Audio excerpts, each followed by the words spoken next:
Hola, ¿qué tal? Aquí estamos una semana más en Una Rosa y un libro. Yo soy Rosa. Esta semana os voy a hablar de uno de mis temas fetiche, que es la literatura inglesa del siglo XIX. ¡Chan! Es mi literatura favorita. Yo prácticamente podría leer solo a base de autores ingleses del siglo XIX. Bueno, quien dice ingleses dice también alguno que es irlandés, pero que en la época pertenecía al Imperio Británico, al Reino Unido. ¿Qué vamos a hacer? Los tengo ya apuntaditos en una lista para que no se me olvide ninguno. Bueno, el primero es Jane Austen. Diréis, ¿qué temas pesa? Sí, Jane Austen.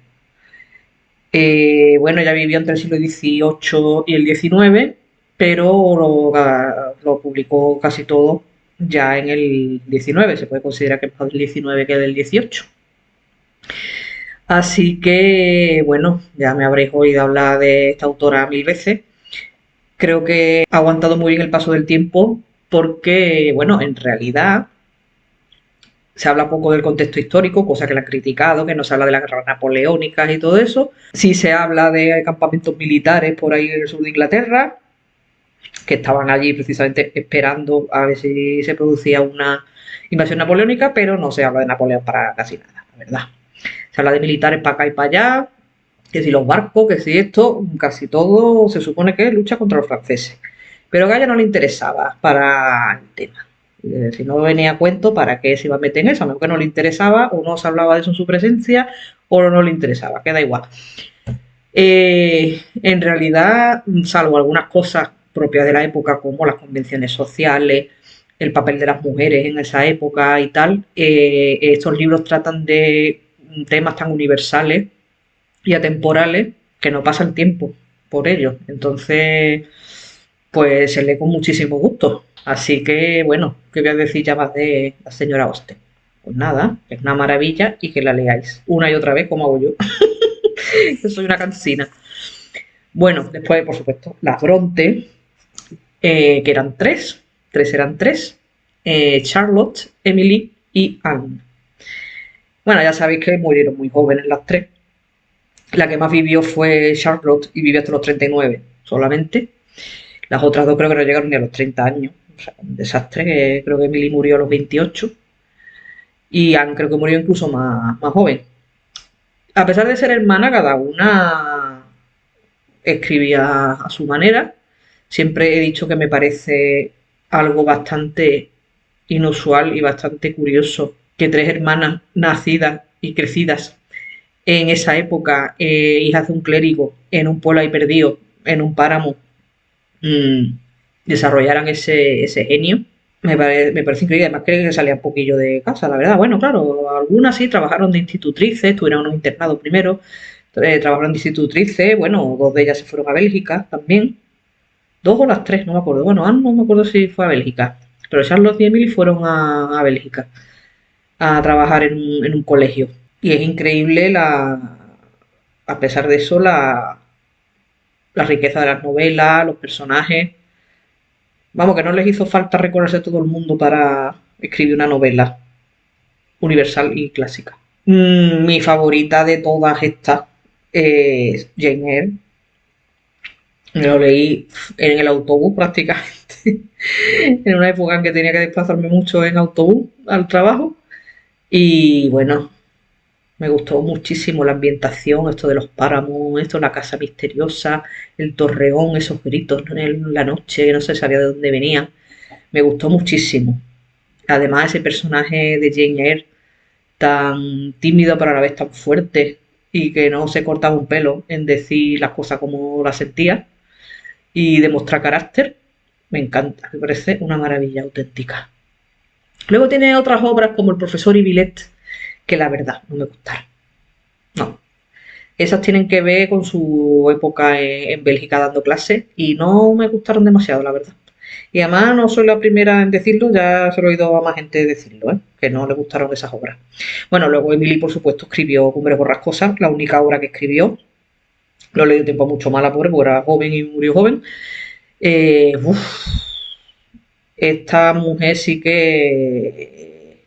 O sea, Estas tres por criticaban a Jane Austen, no les gustaba, les parecía demasiado dulcecita, supongo, y humorística, pero ostras, que cubre por cosas es muy fuerte. O sea, hay unas relaciones ahí súper tóxicas, personajes muy malos, que no tienen una sola cualidad prácticamente. También los páramos, ¿no? Que, claro, esa zona es un poco fea, ¿no? No es como Jane Austen con esa campiña del sur de Inglaterra tan alegre, tan... Bueno, que también llueve, ¿no? Como en Inglaterra, pero yo sé, es otra cosa, es más bucólico, más agradable. Los arbolitos, los paseitos por el campo, esas cosas, esas excursioncitas que hacían, que se llevaban el picnic y eso. Pues no, aquí todo un paisaje así raro, oscuro, siniestro, como diría Mila Jiménez, y unos personajes. Yo la primera vez que lo leí me quedé horrorizadísima. Pasa que lo leí con 10 o 12 años, entonces claro, lo leí hace 3 años así otra vez y ya me gustó más. Pero bueno, no sé, muy trágico, muy tormentoso todo, no sé. Me gusta más Jane Austen, ¿qué quieres que te diga? Luego está Anne Bronte, escribió La inquilina de Wakefield Hall y ahí tuvo un acierto muy grande y fue una pionera prácticamente en relatar una situación de maltrato, cosa que era bastante tabú en la época, aunque bueno, ya se sabía que las mujeres no tenían prácticamente ningún derecho en el matrimonio y que si te pegaban palizas te las podían pegar, vamos, no pasaba absolutamente nada. Luego tiene otra novelita sobre institutrices, que es Agnes Grey, que también está bien, no es tampoco la de la huerta, pero bueno, esta ya es un poquito más positiva, pero no es tampoco muy humorística. Esta gente no era muy chistosa que digamos, la verdad. Es que, no sé, tampoco, hombre, vivieron una vida un poquito mala, porque se murió su madre cuando eran pequeñas. El hermano acabó alcohólico perdido. El hermano era artista también, o sea, que esa familia era tremenda. Yo no sé, de verdad, esa familia, cómo salió así. Creo que hasta dos hermanas más, que tenían otras dos hermanas, murieron en el internado, porque no os podéis imaginar las condiciones tan horrorosas que habían esos internados. O sea, era un, un foco de tuberculosis, de tifus, de todo lo del mundo. Vivían en unas condiciones horrorosas y claro, se les morían las niñas a puñados. O sea, eso era una cosa inhumana absolutamente. Esta gente no tenía mucho dinero. Este hombre era un clérigo rural y bueno, no vivían en la pobreza absolutamente, pero tampoco tenían abundancia de nada. Así que, bueno, eso, se iban muriendo todas súper jóvenes y al final creo que se quedó solo el padre, ¿eh? Todos los hijos se le murieron antes que él y la mujer. O sea, que se quedó viudo y sin niños. Bueno, sin niños, sin hijos, porque yo creo que la que más vivió fue Charlotte, ya digo, que fue con 39 años. Así que, bueno, un dramón tremendo. No estarían para mucho sentido del humor. Bueno, el siguiente del que he hablado ya 800.000 veces, pero es que es una maravilla y tengo que insistir, poco conocido en España. Bueno, en España, no sé en América, Hispanoamérica, pero en España no se le da toda la importancia que yo creo que tiene, que es Anthony Trollope. Ya digo que se han publicado pocos libros de él. Hay uno que es El amor de un hombre de 50 años, que está muy bien, un hombre de 50 años que se enamora de una jovencita. Luego está Las Torres de Barchester y El Custodio, que son dos de las 6 partes de Crónicas de Barchester. O de Barsetshire. Barsetshire, no me acuerdo. Perdón. Yo me leí casi todas en inglés. Bueno, no todas, me he leído las 6 partes en inglés. El Custodio y Las Torres de Barchester, que son las dos primeras partes, están traducidas, están publicadas. La de Las Torres de Barchester está en cátedra. El Custodio es un poquito más, bueno, un poco más rollito.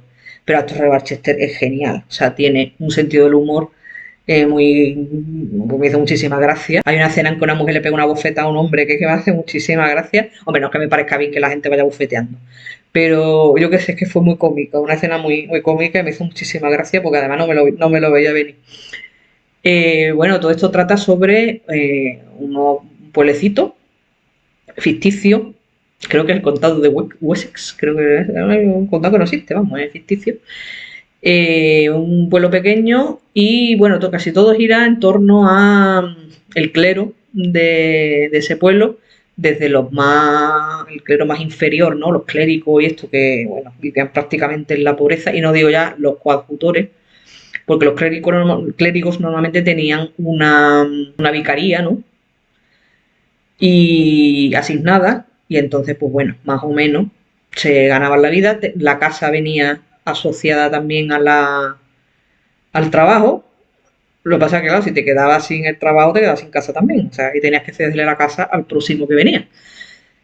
Y claro, conforme iba subiendo en la escala, en el escalafón, pues ya lo ganabas mejor. De hecho, bueno, aquí se ve que está el diácono, el arzobispo y todas esas, el obispo, el arzobispo y toda la curia anglicana. Los personajes son estupendos. Las novelas son más o menos autoconclusivas, aunque algunos personajes van apareciendo en las 6 novelas. Así que si leéis La Torre de Barchester sin haber leído El Custodio, probablemente, vamos, que no habrá mucho problema. Se mencionan personajes así de pasada mejor, que en el anterior libro eran personajes principales, pero bueno, que tampoco tiene mucha relevancia. De hecho, si Cátedra publicó Las Torres de Barchester así suelta, será porque entiende que no hace falta leer antes El Custodio para entender esta.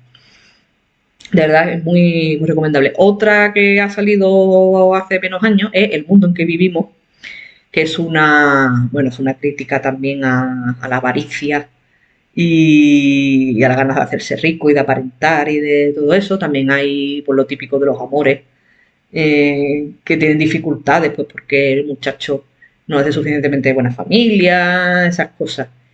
Y bueno, ese también tiene unos personajes que están súper bien. Es que tiene unos personajes. Además, me gustan mucho porque son variados. Son personajes redondos, de esto que tú dices, los ves muy reales. No es una persona así, que no tiene profundidad ninguna. Y con mucho te acabas encariñando. Y el autor creo que genera bastante interés en los personajes y en lo que le ocurre a los personajes. Algunos son buenísimos. No todos son ni 100% buenos ni 100% malos. A mí una cosa que me da coraje de los victorianos, que muchas veces te ponen esa muchacha así, que es un dechado de perfección, que es muy obediente, que es muy buenecita, que nunca protesta. A mí eso tampoco me gusta, la verdad. Y en esto de Barchester y, bueno, en general las novelas de Trollope, las mujeres tienen su carácter, tienen su inteligencia. Otra cosa que a lo mejor no quieran dar a la campanada y hacer cosas así salidas de pata de banco, pero son mujeres bastante sensatas y bastante inteligentes. A mí me encanta este autor. Bueno. Por cierto, la madre de este autor viajó a Estados Unidos y tenía, bueno, estamos hablando, pues fíjate, del siglo XVIII, la madre sería del siglo XVIII, Fanny Trollope. Y tenía un proyecto que era súper chulo, que era, bueno, por supuesto el proyecto acabó en nada porque no tuvo mucho apoyo. Pero el proyecto consistía en crear una escuela para niñas negras para demostrar que las niñas negras sí tenían una educación, la misma educación que las niñas blancas, podían llegar a ser igual de inteligentes y tener la misma formación. O sea, que no... Vamos, quería demostrar que todo era un tema de racismo, que las niñas negras, solo por ser negras, no eran menos inteligentes que las blancas. Lo malo, pues ya se ha dicho que es que no... Al final fracasó porque no pudo tener bastante financiación y la mujer tampoco tiene tanto dinero como para eso. Pero bueno, la idea es lo que cuenta y la verdad es que me pareció súper curioso y muy avanzado para su época. El siguiente autor es Thomas Hardy. Me queda mucho por leer de este hombre. Yo he leído solo 2, si no recuerdo mal. Una es Esos ojos azules, creo, o algo así parecido. Bueno, esa no me gustó mucho en el sentido de que las mujeres de la novela eran súper tontas. Y decía, de verdad. O sea, tonta no de poco inteligente, sino de estas que muy influenciables, que cambian muy caprichosas, que cambian mucho de opinión. Y la verdad, a mí el tópico ese de que las mujeres son caprichosas y cambian mucho de opinión me da un poco de coraje. Porque las hay, pero también las hay que no. que son constantes, como Anne Elliot, de Persuasión. Bueno, no hago spoilers. La siguiente que leí de Thomas Hardy fue Test de los Sowerville. Eso. Ese es un dramón tremendo y te da una rabia terrible. Pues una muchacha que por circunstancias, pues bueno, le va fatal en la vida. La pobre era inocente, abusaron de ella y bueno, después pues lo pasa fatal, pobrecita mía. Y te da mucho coraje, porque hay algunos que son unos frescos y esta muchacha, la pobre, pues bueno, por inocentona, bueno, pagó el pato, la pobre. Tengo ganas de leer también el alcalde de Casterbridge, que me ha dicho que está muy bien.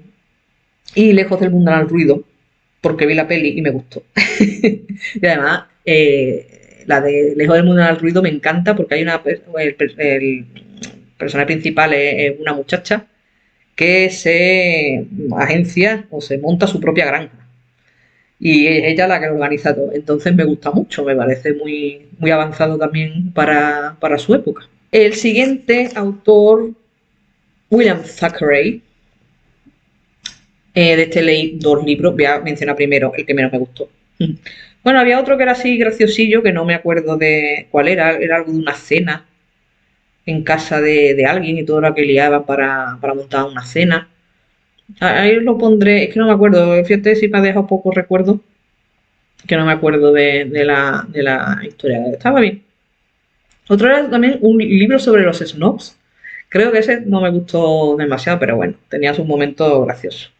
Criticaba el esnobismo, ¿no? Que además el esnobismo es lo contrario de lo que nos creemos. Nosotros nos creemos que el esnobismo es un clasismo de personas que de alta alcurnia hacia los que son de menor alcurnia. Y es más bien al revés. Son los nuevos ricos que miran con desprecio a los que antes estaban a su altura. Así que, bueno. Claro, es que snob viene de sin nobleza. Ese no sin nobleza. O sea que en realidad es lo contrario de lo que significa ahora. Y también leí Barry Lyndon, que no me gustó demasiado. Porque era esto de. Sí, una historia así de estas de pícaro dieciochesco, ligón, que se metían en duelos y en pendencias y en cosas. Y bueno. El tema ese de la picaresca inglesa del 18 no me mola demasiado. Pero, por favor, está luego esa maravilla, esa obra maestra que me encanta, que es La Feria de las Vanidades. ¡Oh! Novelón. Es una maravilla.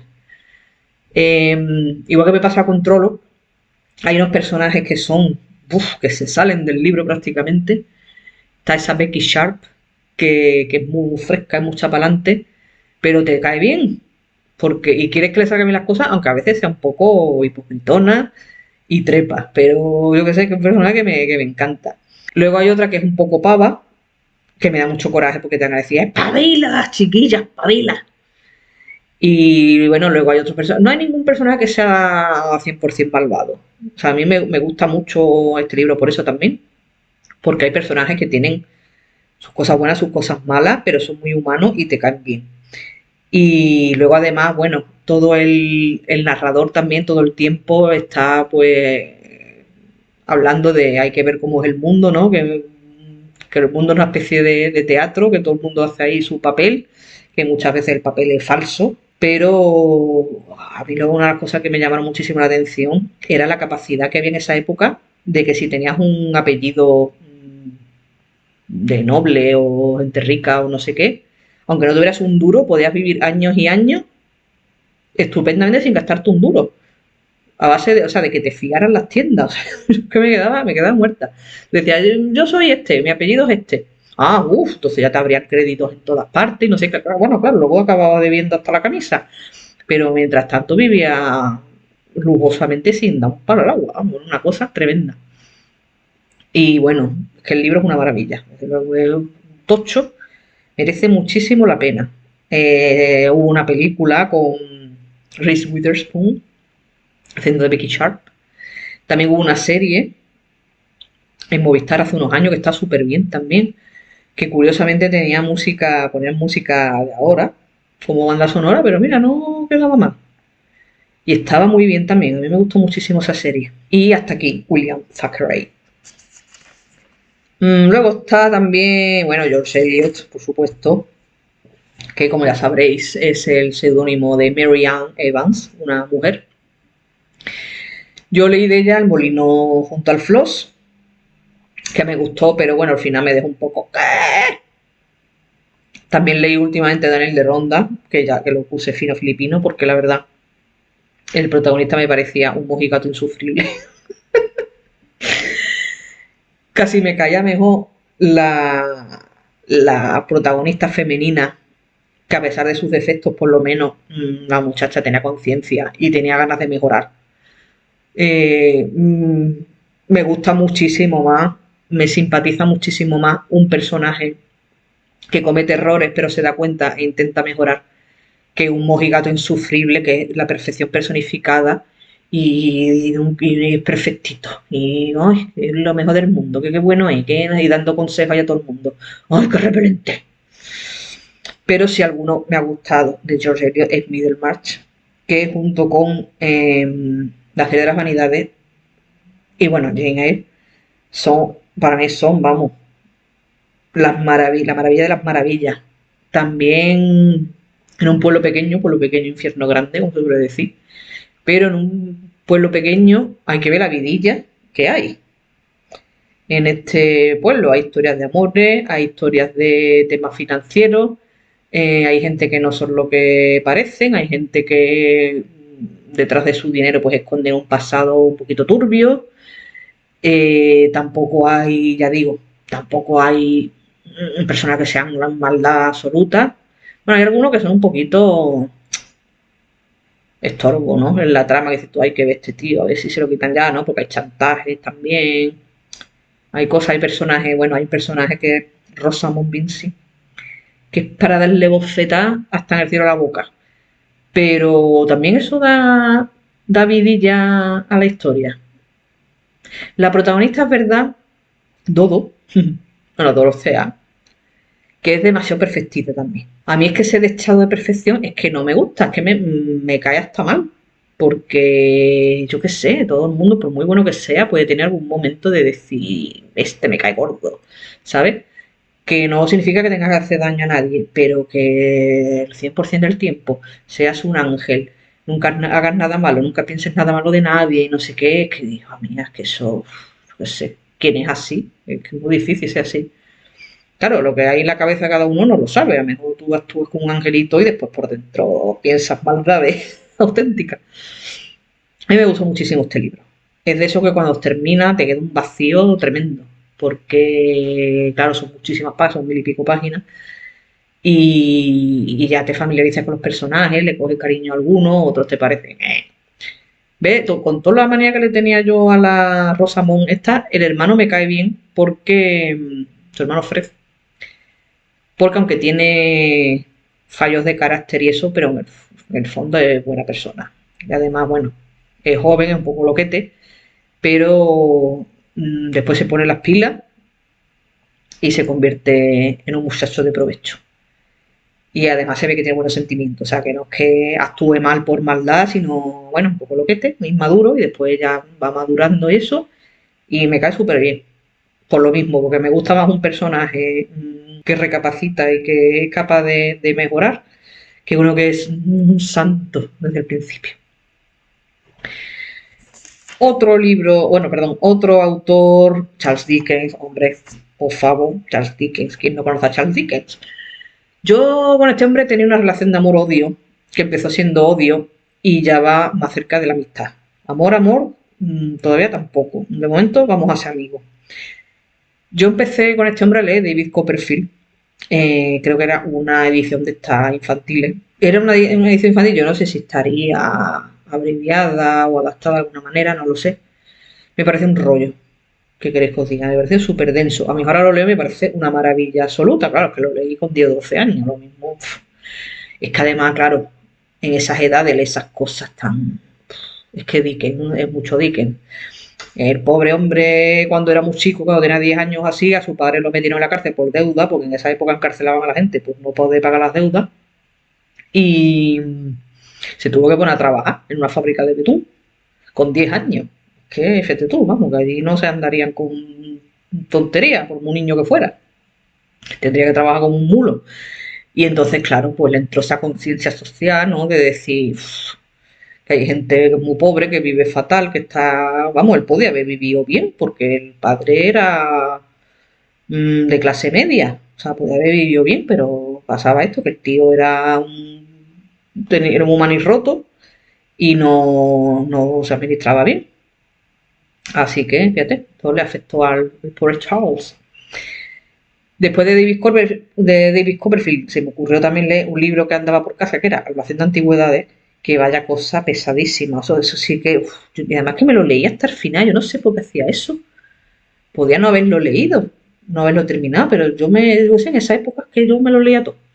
Bueno, a veces dejaba algunos, pero no siempre. Y qué cosa más pesada. Y le cogí una manía ya a Charles Dickens, que para qué voy a contar. Y así que me llevé sin leer a este hombre, pues yo qué sé, a lo mejor 20 años, sin exagerar. Pero un día me dio por leer Grandes Esperanzas. No, primero leí Canción de Navidad, creo. Y me gustó muchísimo, me gustó muchísimo. Hace poco vi una película sobre el tema y el tío lo escribió rapidísimo.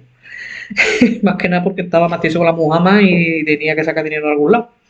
Porque tiene un montón de chiquillos y eso y tenía que comer. La gente tiene esa manía de querer comer. Y me gustó muchísimo, me pareció una fábula, una moraleja, así, o sea, a ver si lo digo, como una fábula, ¿no? Una parábola con una enseñanza, eso. Y me gustó muchísimo. Después ya me atreví a leer Grandes Esperanzas, que me gustó mucho también, aunque el personaje principal es para pegarle también dos guantas, porque vaya niñato repelente desagradecido. Porque él lo cría su hermana y su cuñado, que eran bastante humildes. Y él bueno, al principio del libro se ve que encuentra un benefactor anónimo que le deja un montón de dinero para que se vaya a Londres, estudie, vista como un señorita y todo eso. Y se viene tan arriba el tío que de momento el cuñado le parece un cateto y no quiere saber nada de él. Entonces digo, mira, eres un idiota y un nuevo rico snob. ¿Ves? Esto es un snob, de verdad, exactamente. Uno que prospera en la vida y después ya sus orígenes pues les parecen vergonzosos. La Stella, la muchacha, también me parece un poco petarda, pero bueno. El final del libro está un poco abierto, hay gente que lo entiende de una manera y gente que lo entiende de otra. Yo me quedé un poco así como, porque normalmente en esta época se cerraban los libros. O sea, tú ya sabías más o menos lo que iba a pasar, pero es que aquí se queda un poco abierto, entonces claro, yo me quedé un poco, digo, uy, ¿qué ha pasado? Me quedé un poco plof. También leí un tochazo auténtico, que fue la primera novela que escribió Dickens, que es Los papeles póstumos de Fluke Pickwick. Y me pareció muy divertido, la verdad. Hay gente que dice, ¡ay, es insoportable! Pues fíjate, curiosamente, a mí me resultó gracioso. No me lo podía creer porque digo, uy, Dickens gracioso. ¿No? Que Dickens es como el antigracioso, es como todo muy lúgubre, muy... Pues sí, me gustó bastante, la verdad. Un tocho inmenso, pero me gustó mucho. Así que mira, puede que lea más cosas. Tengo en el radar a Nicholas Nickleby, porque empecé a ver el otro día la peli y me gustó. Una versión moderna. Y La pequeña Dorrit. También me gustaría leer... Ah, bueno, leí Oliver Twist también. Un poco inverosímil, pero bueno. De estas cosas que te dan ternurita porque es un niño que tiene buen fondo, pero que por las circunstancias que vive al pobre de pobreza y bueno, se ve arrastrado a ciertos delitos y eso. Y te da pena porque dices, este chiquillo tiene muy buen fondo y con las circunstancias adecuadas podría ser muy buen muchacho. Y entonces pues estás ahí sufriendo y ay, pobrecito, ay, pobrecito. Eso, que me gustaría leer, La pequeña Dorrit. ¿Cómo se llama? El que he dicho antes, Nicholas Nickleby. Y creo que hay uno que es también como una especie de juicio por asesinato, no sé qué, si también otra leerlo. Y La pequeña Dorrit. Esta otra autora, Elizabeth Gaskell. Tengo ahí mi reticencia para ciertas cosas. Me gustó muchísimo Esposas e hijas, porque esta es una historia así de típica familiar. Un hombre que se queda viudo, se vuelve a casar y entonces pues la hija al principio está como, veremos a ver la madrastra, ¿no? La madrastra se trae consigo una hija, entonces ya tiene una hermanastra, y hay una historia de amor por ahí, no sé cuánto, y la verdad que está muy bien. A mí me gustó. Problema, Elizabeth Gaskell murió antes de terminar la novela, o sea que está incompleta. Claro que al final te da un poco como de, ay, cómo hubiera terminado, ¿no? Está muy bien, a mí me gustó mucho. No es tipo novelita Jane Austen, no es tan... Es que esta mujer también es un poco... O sea, no es tan trágica como las Bronte, pero no es tan luminosa como Jane Austen. Y aparte, yo no sé qué obsesión tiene Elizabeth Gaskell con el ferrocarril, que es que siempre está el ferrocarril para acá, el ferrocarril para allá. Claro, es que era la novedad en esa época, en 1840 por ahí, y sale mucho el ferrocarril por todos lados. Eh, bueno, de Elizabeth Gaskell también está bien Norte y Sur. Bueno, la serie está súper bien. Bastante más amena que la novela, lo siento. A mí me parece bastante más amena la serie que la novela, aparte de que yo creo que entre los protagonistas había una química brutal. Y yo qué sé, es que esta mujer es muy de revolución industrial, ¿no? Sí, escribe de esa época, ¿no? Está ahí misi misi, o sea, ya se empieza a hablar de las fábricas, del ferrocarril, la dicotomía campo-ciudad, agricultura-fábrica, esas cosas. En la prima Phyllis, por ejemplo, hablan mucho de la construcción de ferrocarril, te digo que esta mujer tiene una obsesión con el ferrocarril. Luego está Cranford, también esto de Cranford, es que también es una novela muy sosita, no me gustó. Está Cranford y después creo que era Crónica de Cranford, o no sé qué. A veces está editado la misma, porque vamos, prácticamente continuación una de otra. No me gustó demasiado. Es que también es, no sé, no tiene mucha chispa que digamos, no me gustó mucho. Luego está mi Lady Ludlow. Lady Ludlow es una ricachona que sale en Cranford. Me parece un rollo. Ese me parece un rollo. Y la de mi prima Phyllis tampoco te creo que me hizo mucha gracia. Luego intenté leer también Shirley, creo que era, y tampoco me gustaba mucho. O sea que, ya digo, a mí Elizabeth Gaskell, que sí, que sí, no. No me aseguro que quién sabe. No. Después está Wilkie Collins, que era muy amigo de Charles Dickens. Wilkie Collins escribió lo que, bueno, para muchos son las primeras novelas así como de misterio policíacas.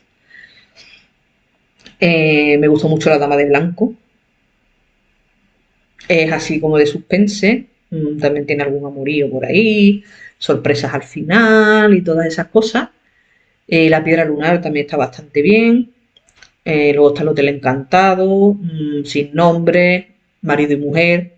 Todas esas las he leído. A pesar de que Wilkie Collins era un poquito golfete, pero hay una cosa que le honra mucho, y es que él en alguna de sus novelas denuncia la desigualdad de las mujeres en el matrimonio. Y bueno, no solo eso, ¿no? También el hecho de que, por ejemplo, tus padres no estuvieran casados cuando te tuvieron, pues podía dar lugar a una situación social un poquito inestable. O sea, es que era como un bastardo, dicho mal y pronto. Entonces, bueno, hay esas intrigas familiares hasta el último momento. Había una era que era también El secreto de Sara o algo así, creo recordar. Están muy bien, son de estas así con intrigas familiares, más que policíacas, a veces son intrigas familiares, otras veces sí son más policíacas, como La Piedra Lunar y La Dama de Blanco. Está muy bien, este hombre tiene muchísimas novelas. Tiene hasta una que es de pirata, que es Armadale, que yo, mira, la verdad, yo es que esto de pirata como que no. Pero tiene novelas bastante interesantes, la de Sin Nombre y Marido y Mujer. Está muy bien, muy bien. A mí me gustaron mucho. Bueno, luego está el irlandés Oscar Wilde. ¿Qué os voy a contar de Oscar Wilde?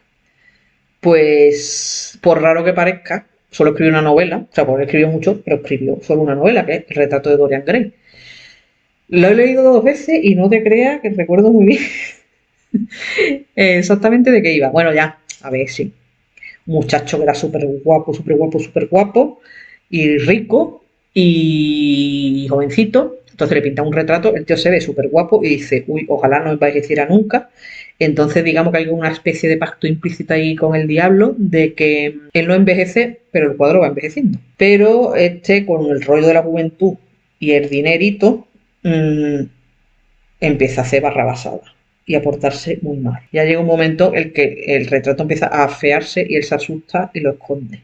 Y ahí, hasta ahí podemos leer, como decía la gran Mayra. Está muy bien, la verdad, el libro. Por lo visto fue censurado en su momento porque yo no sé si la versión que he leído, bueno, he leído la misma 2 veces. La versión que yo he leído era como de los años 80, por ahí. Yo no sé si esa está censurada o no. Había parte censurada por lo visto porque había escenas, a ver, no nada así porno, pero que se ve a las claras que ahí había como tensión homosexual entre dos hombres. Vamos, yo solo vi con 12 años y lo vi enseguida, o sea, quiero decir que tampoco era una cosa así, vamos, eso se ve venir de lejos. Vamos, yo me di cuenta con 12 años cuando lo leí, digo, este está enamorado de este, pero bueno, yo que sé, en esa época era un escándalo. Bueno, luego Oscar Wilde, aparte de esto, tiene las obras de teatro, ¿no? La importancia de llamarse Ernesto, que la vi en teatro me encantó, súper ingenioso, gracioso, divertido, me gustó muchísimo. Una historia de estas de malentendidos y enredos y eso está súper bien. El abanico de Lady Windermere también está muy bien, otra obra de teatro. Un marido perfecto, también, un marido perfecto era, ¿no? Sí. Muy bien. La verdad es que, bueno, y luego por supuesto El fantasma de Canterville, que lo leí de pequeña y me encantó, graciosísimo. Ya os hablé en las novelas que me hicieron reír, ya lo conté, estaba muy gracioso. Luego hay también una serie de relatos, por ejemplo, El crimen de Lord Arthur Saville, que está súper gracioso también. Es un hombre al que una pitonisa le lee la mano, creo que era, le leía la mano y le decía que iba a cometer un crimen. Entonces, este tío está tan obsesionado con eso que fue la profecía autocumplida. Dice, mira, me voy a quitar el asesinato de encima si me quedo tranquilo. Entonces está ahí viendo a quién asesina, pero no es tan fácil. Y está muy bien, la verdad. Está súper, súper curioso. Y bueno, que anda que no me he enrollado nada. Uf. Estos son autores de estos ingleses del 19 que me encantan. A ver si se os ocurre alguno más, bueno, alguno más habrá, claro, fíjate si hay, pero un siglo da mucho de sí. A ver si se os ocurre alguno más y me comentáis, o si habéis leído estos que os he dicho, si os ha picado la curiosidad con alguno, si no estáis de acuerdo con algo, o a lo mejor vosotros decís, no, Elizabeth Gaskell es la mejor del mundo. Bueno, pues lo podéis decir, que esto aquí es libre expresión. Así que nada, comentad lo que queráis, si me queréis suscribirse y adiós.